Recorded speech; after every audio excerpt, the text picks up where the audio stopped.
Orang yang meniaga teh minta maaf banyak-banyak tu. Dah banyak orang minta.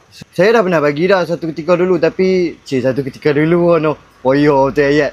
Dan ni saya bagi sekali lagi lah, khas untuk orang meniaga dan memandangkan banyak orang yang meniaga yang nak minta resepi ni untuk hampa, dan buatlah meniaga elok-elok.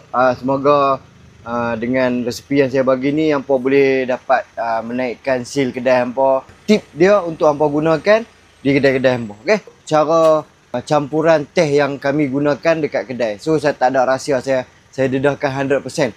Yang ni memang saya dedah habis-habisannya, tak ada simpan sikit pun. Orang yang meniaga teh minta maaf banyak-banyak tu. Yang ni khas saya nak bantu peniaga-peniaga yang tengah struggle nak buat teh sedap dan padu. Saya menggunakan 4 jenis teh. 4 jenis teh. So hampa boleh carilah kat kawasan hampa. Saya tunjuk satu-satu, saya review satu-satu. Yang ni teh 88. Teh 88, teh wangi rose. Teh wangi rose, hampa cari color ni. Cap 888. Okey. Lepas tu teh Lipton. Yang ni 400 gram. 400 gram teh 88. Ni teh 88 yang macam ni. Yang lip dia color merah. Dia ada 2 jenis, warna kuning, satu color merah. Ambil yang color merah 500 gram.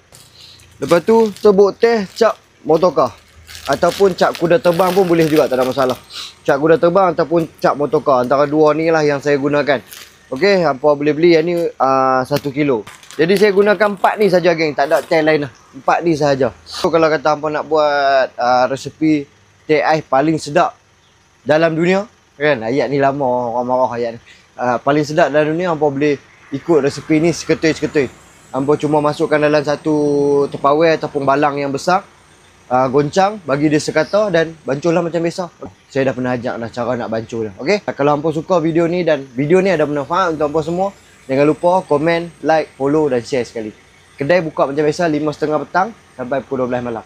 Okey, bye now.